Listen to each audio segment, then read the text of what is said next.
more than a rumble in the shadowy hall. "Why are you asking me? Where's Budag?" "He went out."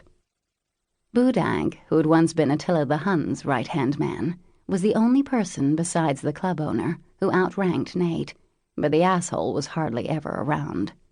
Nate had no idea what the demon in human clothing did in his spare time, but he certainly seemed to have a lot of it.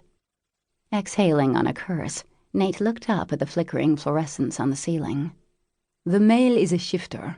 You know the rules." Usually the dead were fed to the creatures that were kept either as bait for training or for actual gladiatorial matches, but a few species, including most shifters, could bond so strongly to a mate that after death the surviving partner would be driven to find them. The club couldn't afford for some grieving, pissed-off female to track down the male's remains and cause trouble. "Yes, sir." Nate continued down the hall and up a flight of cement stairs. A casual observer who arrived at the narrow landing would see only a monitor mounted on a textured black wall. Nate checked the grainy screen, and after he'd ensured that no one was inside his office, he pushed on the wall, opening a hidden doorway. From the office side, the door appeared to be nothing more than a sturdy wine rack, and it made a whisper of a click as it closed. Only Thirst's top management knew that this was one of two entrances from the dance club to the fight club. Most of Thirst's employees weren't even aware that behind and underneath the most popular vampire bar in North America was the most popular blood arena in the human realm. Nate had known for over 100 years. He'd known, and he'd planned to take it down. And he would, when the time was right. Self-loathing slithered through him again, because he'd been singing that tune for decades. So many right times had come and gone, and he'd done nothing. His interest had been as dead as his heart. Cursing himself, he slammed out of the front door of his office and into another hallway, this one brightly lit, the walls plastered with gaudy murals depicting scenes of various underworld creatures getting their grooves on under disco balls. His shoes sank into the plush crimson carpet as he strode toward the club's public area. The music grew louder as he walked, throbbing through him like a pulse, and granting him the illusion, at least, that he was alive. Once he went through the swinging door at the end of the hall, he was immediately assaulted by sultry heat, glaring colored lights streaming in the darkness, and all the erotic sounds that went with a place like this. The lower level was a mass of writhing bodies, people dancing, sexing, feeding.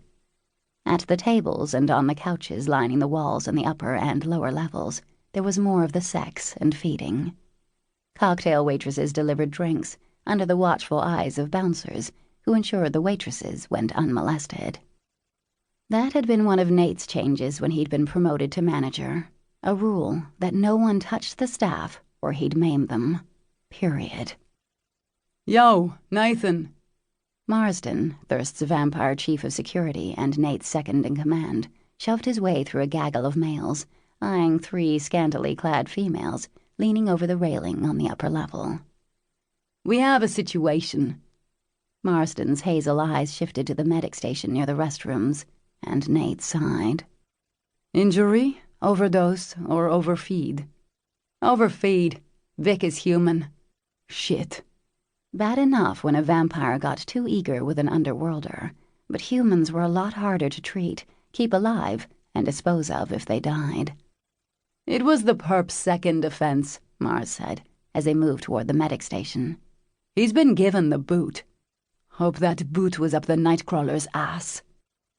Mars, the only soul on the planet who knew about Nate's daywalker status, didn't take offense at the dig at regular vamps.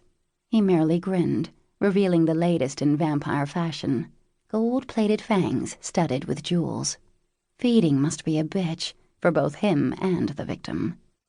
"Boot went far enough up his ass that he lost a couple teeth." Excellent. Inside the 30 by 30 room set up as a medical station, John, a human EMT who moonlighted here on weekends, was monitoring the flow of blood through an IV inserted into a red-headed woman's freckled arm. "She'll be fine," John drawled, his twang betraying his Texas roots. "This ain't her first rodeo."